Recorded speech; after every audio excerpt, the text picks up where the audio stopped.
आशा भरी नारी के एक और भाग में आपका हार्दिक स्वागत है। दर्शकों, मैं हूं आपकी होस्ट, आपकी दोस्त वानी, और मैं हूं नतान्या। आज एक बार फिर से हमारे साथ जुड़ने के लिए आपका बहुत बहुत धन्यवाद। नतान्या, आज जिस विषय पर हम बात करने जा रहे हैं बड़ा दिलचस्प है, परमेश्वर का भय। सच कहूं, जब मैंने पहली बार इस विषय के बारे में सुना तो मैं भी थोड़ा सोच में पड़ गई थी। हम में से ज्यादातर लोग भय शब्द को डर, घबराहट या किसी ऐसी चीज से जोड़ते हैं जिससे हम सब दूर भागना चाहते हैं। लेकिन बाइबल बार बार कहती है परमेश्वर का भय मानना बुद्धि का मूल है। आपको क्या लगता है नतान्या, क्या ये उस तरह का डर है जिसमें हमें परमेश्वर से दूर जाना चाहिए या उससे छिपना चाहिए?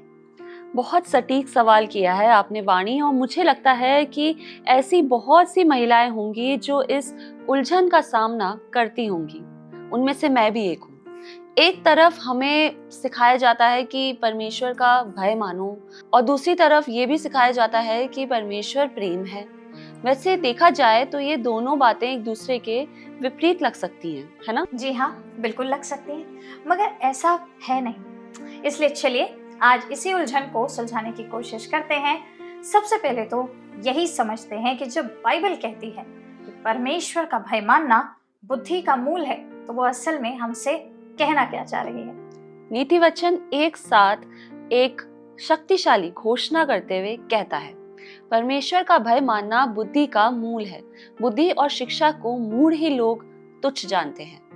मूल इब्रानी भाषा में इस वचन में भय के लिए जिस शब्द का प्रयोग किया गया है वो है यीरा, जिसमें जो एहसास छिपा है वो है परमेश्वर के प्रति गहरी श्रद्धा, विस्मय से डरना, कांपना और अथाह आदर।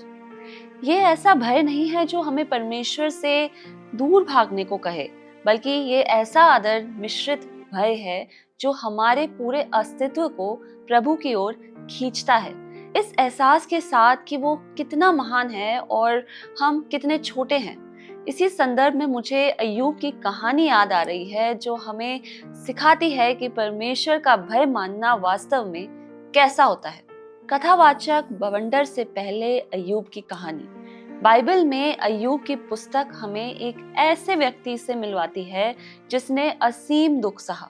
उसने अपने बच्चों को खो दिया था, अपनी संपत्ति खो दी थी और अपना स्वास्थ्य भी, और वो राख पर बैठा शोक मना रहा था। उसके मित्रों का कहना था कि परमेश्वर उसे किसी पाप की सजा दे रहे हैं, लेकिन अय्यूब जानता था कि ये सच नहीं है। इसलिए वो खुलकर अपने सवाल परमेश्वर के सामने रखता रहा।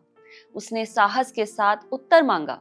वो जानना चाहता था कि आखिर ये सब उसके साथ क्यों हो रहा है, और फिर परमेश्वर ने उसे उत्तर दिया, लेकिन किसी स्पष्टीकरण के द्वारा नहीं और ना ही किसी क्षमा याचना के द्वारा, बल्कि परमेश्वर ने उसके प्रश्नों के उत्तर में प्रश्नों की झड़ी लगा दी।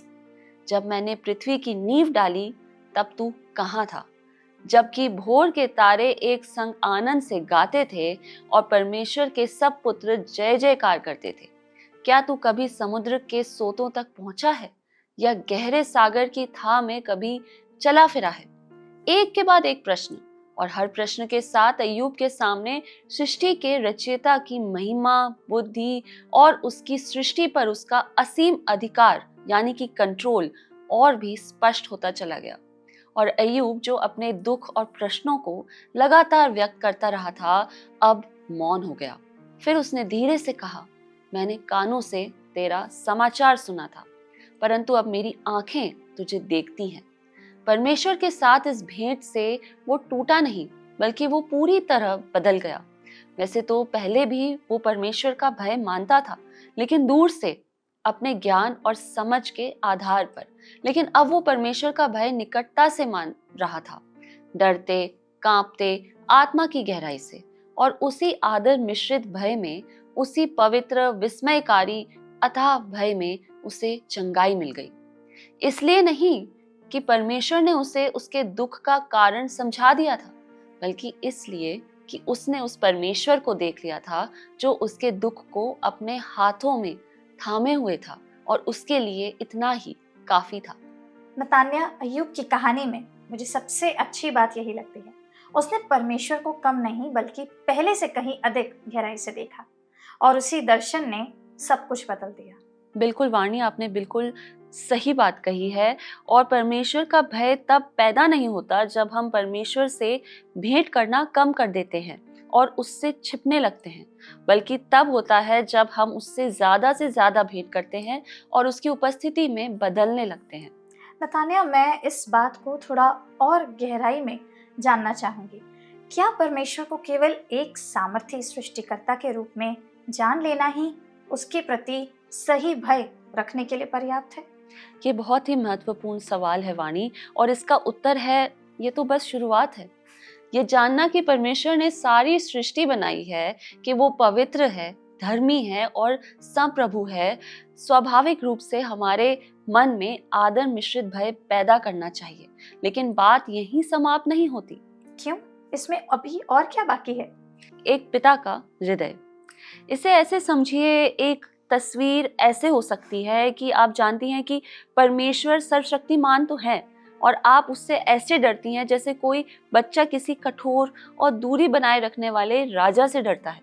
लेकिन वही दूसरी तस्वीर है जब आप जानती हैं कि वही सर्वशक्तिमान परमेश्वर आपको अपनी प्रिय बेटी कहकर बुलाता और आपको अपने पास लाने के लिए उसने अपने इकलौते पुत्र को भेज दिया, तो फिर उस भय का स्वरूप ही बदल जाता है। तो यानी कि भय का स्वरूप बदलता है। जी हाँ, वो एक गुलाम के डर से बदलकर एक संतान के आदरपूर्ण भय में बदल जाता है। कुछ धर्मशास्त्री इसे पुत्रोचित भय या संतानीय भय कहते हैं, यानी ऐसा भय जो एक बच्चे के मन में उसके प्रेम करने वाले माता पिता के प्रति होता है।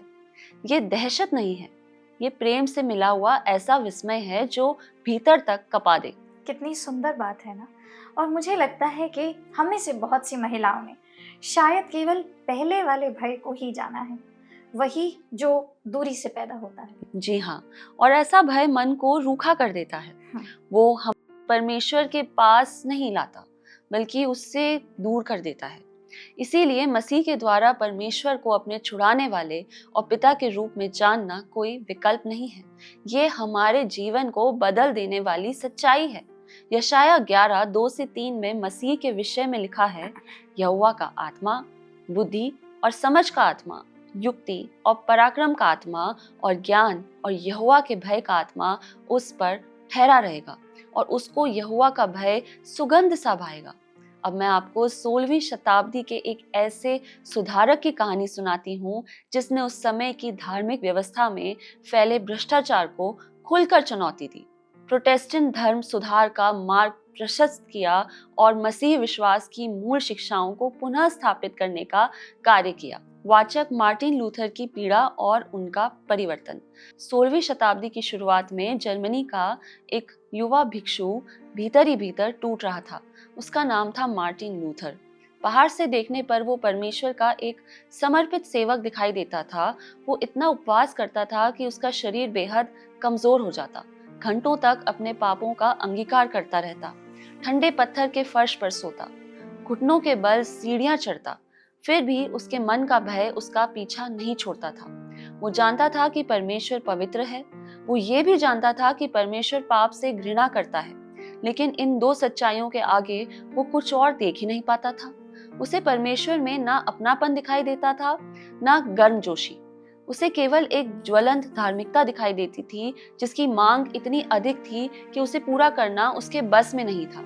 कई वर्षों के बाद उसने बड़ी ईमानदारी से ये बात स्वीकार की कि मैं परमेश्वर से प्रेम नहीं करता था, मैं उस धर्मी परमेश्वर से घृणा करता था जो पापियों को दंड देता है।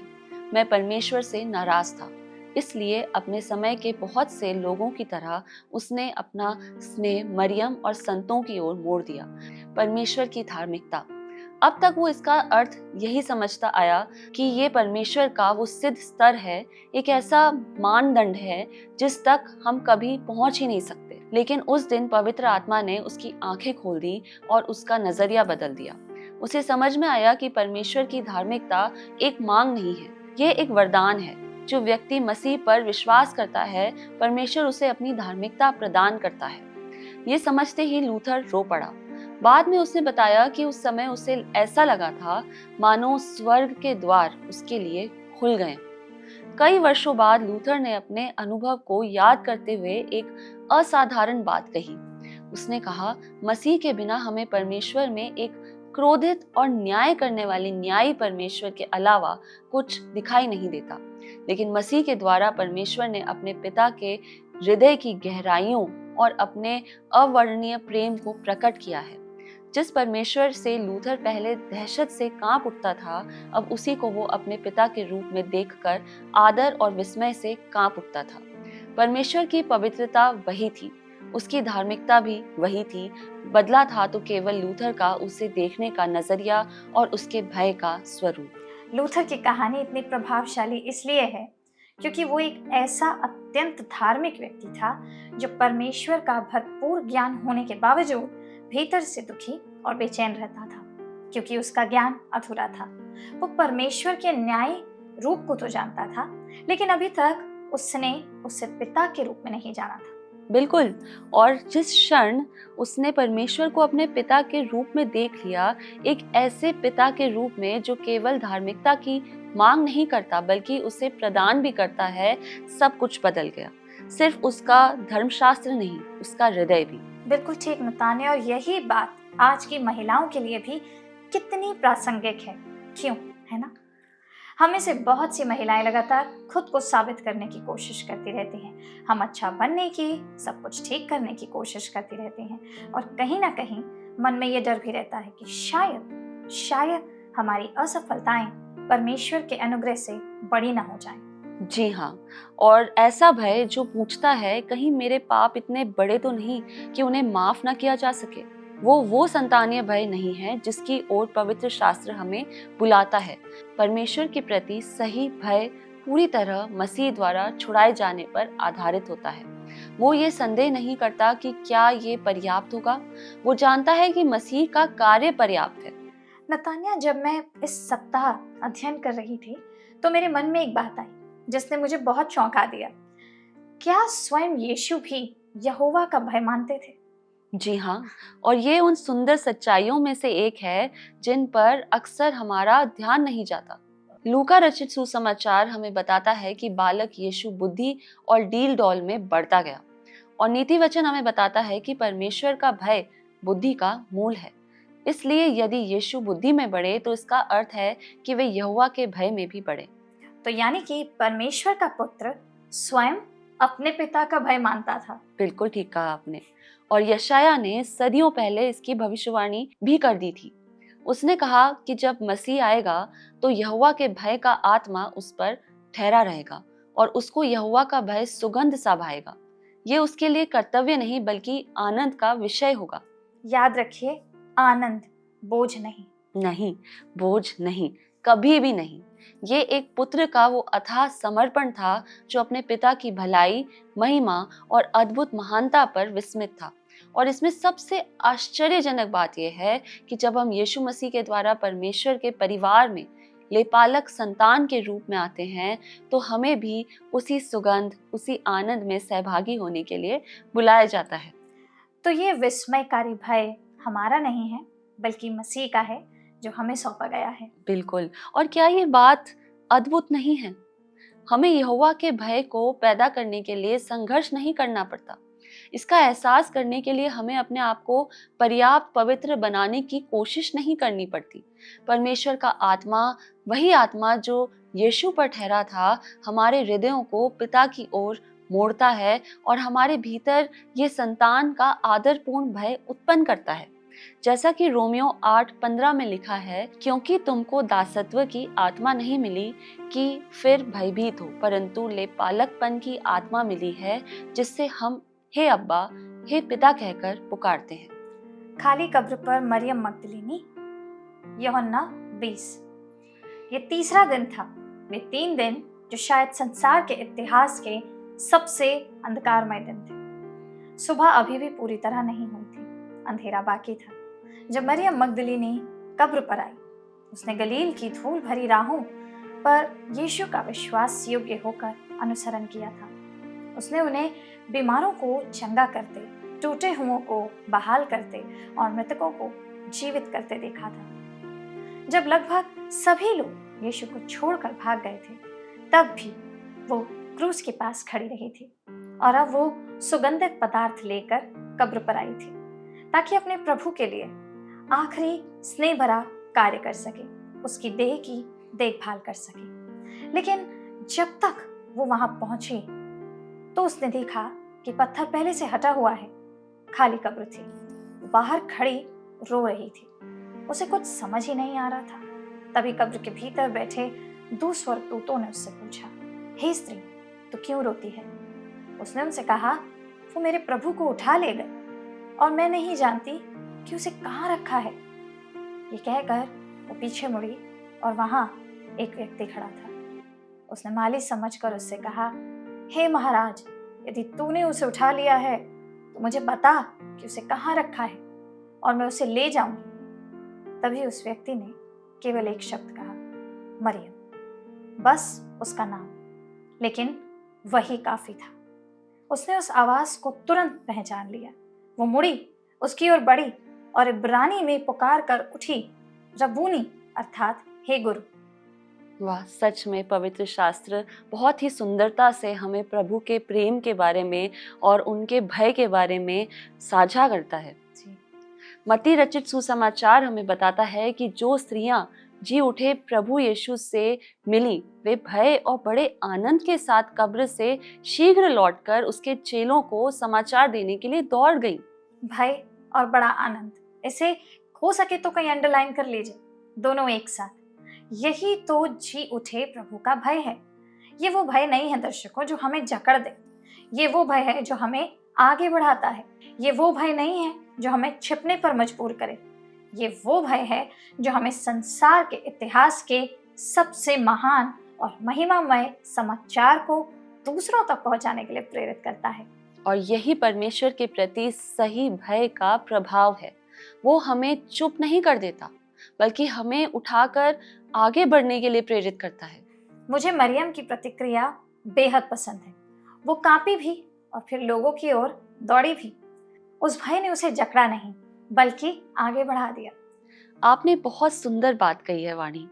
गुलाम वाला भय हमें रोक देता है, लेकिन संतान का आदरपूर्ण भय, वो विस्मय से भरा भय, हमें आगे बढ़ाता है। जी हाँ नतान्या, अब इस बात को हमारी सुनने वाली महिलाओं के जीवन से जोड़ते हैं।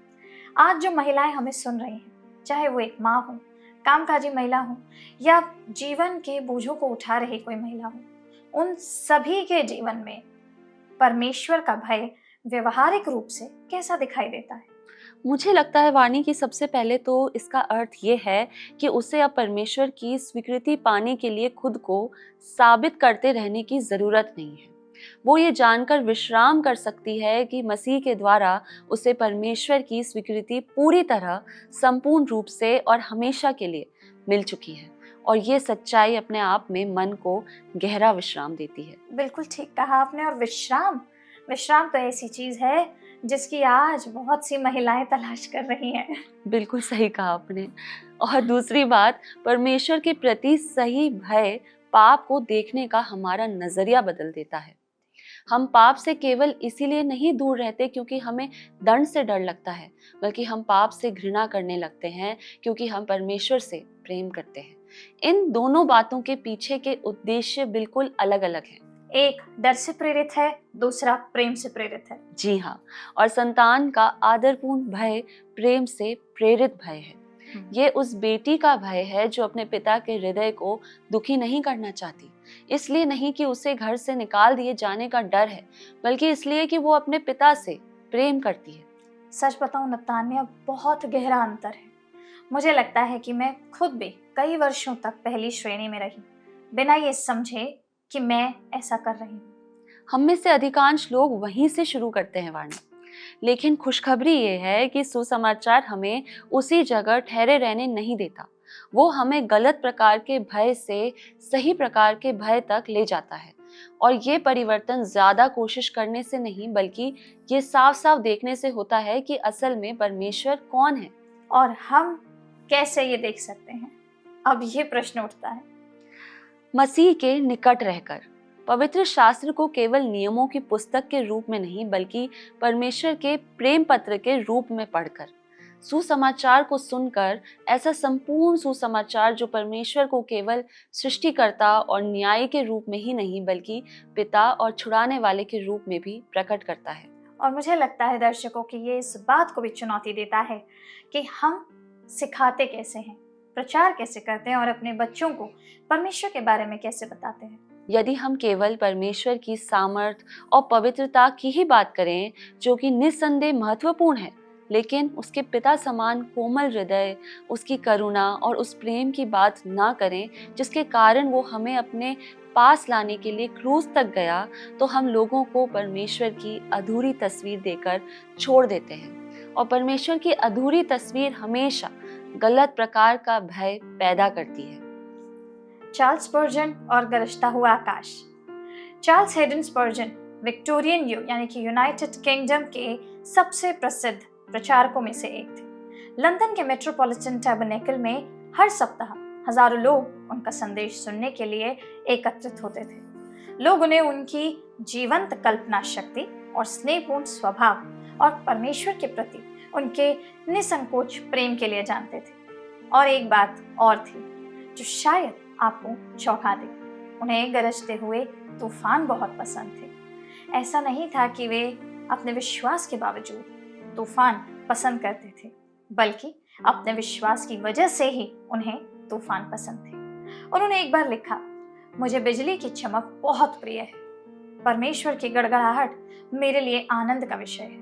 उन्होंने आगे लिखा, स्वभाव से लोग आकाश की गर्जना से डरते हैं, लेकिन जब बादलों की गड़गड़ाहट धरती को हिला देती है और बिजली आकाश से छोड़े गए तीरों की तरह चमकती है, तब घर के भीतर छिपे रहना मुझे अच्छा नहीं लगता। ऐसे समय मुझे लगता है कि परमेश्वर अपनी सृष्टि में अपनी सामर्थ्य प्रकट कर रहा है, तो मुझे खुले स्थान में खड़े होकर ऊपर देखना अच्छा लगता है। मैं गर्जन में अपने स्वर्गीय पिता की आवाज सुनना पसंद करता हूँ। अब इसकी तुलना युवा मार्टिन लूथर से कीजिए। अपने परिवर्तन से पहले एक बार वो भीषण गर्मियों के तूफान में फंस गया था। जब उसके पास बिजली गिरी तो वो भय से कांप उठा, जमीन पर गिर पड़ा और चीखते हुए प्रतिज्ञा करने लगा कि एक भिक्षु बन जाएगा। वही आकाश, वही बिजली, वही गड़गड़ाहट। लेकिन लूथर ने तब तक केवल न्यायी परमेश्वर को जाना था, लेकिन स्पर्जन उसी परमेश्वर को पिता के रूप में जान चुके थे। और जब आप ये जान लेते हैं कि तूफान के पीछे खड़ा परमेश्वर आपका पिता है, तब तूफान आपको भयभीत नहीं करता, बल्कि आपके मन को विस्मय से भर देता है। इसलिए नहीं कि तूफान सुरक्षित है, आसमान से गिरी बिजली सुरक्षित नहीं होती, बल्कि इसलिए कि जो परमेश्वर उस पर अधिकार रखता है वो आपसे प्रेम करता है, और ये बात सब कुछ बदल देती है। वही तूफान, वही गड़गड़ाहट, लेकिन प्रतिक्रिया बिल्कुल अलग। ये अंतर सचमुच बहुत स्पष्ट दिखाई देता है ना?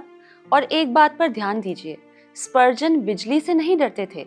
इसका कारण ये नहीं था कि बिजली कोई साधारण सी चीज थी। वे उसे देखकर कांप उठते थे, लेकिन उस कांपने में आनंद छिपा हुआ था, क्योंकि वे जानते थे कि तूफान का अधिपति उसका स्वर्गीय पिता है। यही तो संतान के आदरपूर्ण भय की खूबसूरती है। ये परमेश्वर की महान और विस्मयकारी बातों को डरावना नहीं बल्कि अद्भुत बना देता है। और मुझे लगता है कि आज संसार भी इसी की खोज में है। लोग चाहते हैं कि वे परमेश्वर को देखकर अचंभित हो, ना कि उसके बोझ के तले दब जाएं। बिल्कुल, यही तो सुसमाचार का निमंत्रण है।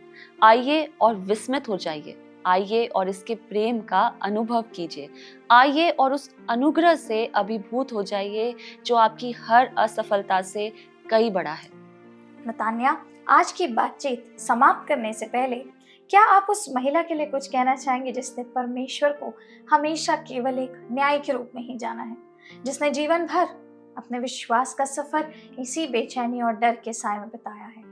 जी हाँ, बिल्कुल वाणी, मैं उस महिला से और खुद से यही कहना चाहूंगी कि जिस भय को आप अब तक महसूस करती आई हैं वो वास्तविक है और मामूली बात नहीं है। परमेश्वर की पवित्रता और धार्मिकता को जानना एक आवश्यक शुरुआत है, लेकिन वो केवल द्वार है। मसीह उस द्वार के पार का कक्ष है, उस पार की वास्तविकता है। उस दरवाजे से होकर कदम आगे बढ़ाइए। जैसा नतानिया ने कहा, कदम आगे बढ़ाइए। उस द्वार के पार एक ऐसा पिता आपका इंतजार कर रहा है जिसकी बाहें आपके लिए खुली हुई हैं। एक ऐसा पिता जिसका प्रेम आपकी नाकामियों के पलड़े में तोला नहीं जाता, बल्कि उन पर भरपूर बरसाया जाता है। और जब आप उस परमेश्वर से मिलेंगी, क्रूस के उस परमेश्वर से जो आपको अपनी प्रिय संतान कहकर बुलाता है, तो आपके भीतर का भय गायब नहीं होगा। उसका स्वरूप बदल जाएगा। वो उस चीज में बदल जाएगा जिसकी आपने कभी कल्पना भी नहीं की होगी। एक ऐसा आनंद जिसे आपने पहले कभी महसूस नहीं किया होगा। और यही तो है आशा भरी नारी, यही है सुसमाचार। बिल्कुल। और अगर आज का दिन आपके लिए बदलाव का दिन है, और यदि आज की बातचीत ने आपके मन में परमेश्वर के बारे में कोई नई समझ पैदा की है, तो हम आपकी बात सुनना चाहेंगे। हमें लिखिए, इस कार्यक्रम को अपनी किसी मित्र के साथ साझा कीजिए, और सबसे जरूरी बात, परमेश्वर के वचन में बने रहिए। उसे आपको उस परमेश्वर को और गहराई से दिखाने दीजिए जो आपकी कल्पना से कहीं अधिक महान, सच्चा और सुंदर है। आशा भरी नारी में हमारे साथ जुड़ने के लिए आप सबका बहुत बहुत धन्यवाद। अगली बार फिर से मुलाकात होगी। तब तक के लिए इस सच्चाई को अपने हृदय में बसाए रखिए कि परमेश्वर आपको गहराई से प्रेम करता है। हमारे साथ जुड़ने के लिए एक बार फिर से आपका धन्यवाद। इससे पहले हम आपसे विदा लें, मैं आपको बताना चाहूंगी कि यदि आपको आज का कार्यक्रम पसंद आया है, या आप इसे किसी के साथ साझा करना चाहती हैं या फिर से दिखाना चाहती हैं, तो आप हमारे Hindi YouTube channel word sounds today पर जाकर इसे फिर से देख सकती हैं। और यदि आपके पास कोई प्रार्थना निवेदन है, तो आप हमारे स्क्रीन पर आ रहे नंबर पर कॉल जरूर करें। हमारे प्रतिनिधि आपके लिए प्रार्थना जरूर करेंगे। अब हम आपसे विदा लेते हैं। अगले सप्ताह हम आपसे फिर मिलेंगे। तब तक परमेश्वर आप सबको आशीष दें। आइए हम प्रार्थना करें। धन्यवाद खुदावन खुदा पिता परमेश्वर, हम आपका धन्यवाद करते हैं प्रभु कि आपने आज के दिन में हमें ये बताया कि कई बारी हम भय की परिभाषा बहुत गलत समझ जाते हैं। कई बारी उस भय में हम पीछे हट जाते हैं और आपको महज एक परमेश्वर के रूप में ही उस भय के द्वारा प्रयोजित करते चले जाते हैं, और उस भय के कारण कहीं ना कहीं आपसे एक दूरी बन जाती है। उस डर के कारण हम आपके पिता की छवि को, जिसमें आप हमसे बेहद प्यार करते हैं, उसे नहीं देख पाते। प्रभु, हम धन्यवाद करते हैं कि आज आपने हमें ये बताया कि किस तरह से जब तूफानों में आप हमसे बात करते हैं, वहाँ पर भयभीत होकर के छिपना नहीं, बल्कि आपकी ओर बढ़ करके आपको अपना पिता बता करके जो कि आप हैं उसमें आनंदित होना है। हाँ प्रभु, जीवन में भी कई बार बहुत तूफान आते हैं। कई बार पिता परमेश्वर उन तूफान की गर्जन इतनी भयंकर और इतनी भारी लगती है कि उन तूफान के पीछे छिपी गवाही को देख नहीं पाते। प्रभु, आप हमारे जीवन में गवाही तैयार कर रहे होते हैं और हम कहीं ना कहीं छिप रहे होते हैं। प्रभु, हमें ऐसा बनाइए कि हम आपसे कभी छिपे नहीं। जब भी आप हमें पुकारें, हम आपके समक्ष वहीं खड़े मिले पिता, और ऐसे ही कहें जैसा पिता परमेश्वर एक बच्चा अपने माता पिता की आवाज़ सुनते ही अपने माता पिता की ओर दौड़े चला जाता है, ठीक वैसे ही उससे कहीं गुना ज़्यादा आपसे प्रेम कर सकें, क्योंकि आपने हमसे प्रेम किया है। यीशु मसीह, आपके इस महान वचन के लिए, आपकी करुणा के लिए, आपकी अनुकंपा के लिए हम धन्यवाद करते हैं। यीशु के नाम से दुआ मांगते हैं, आमीन। आमीन।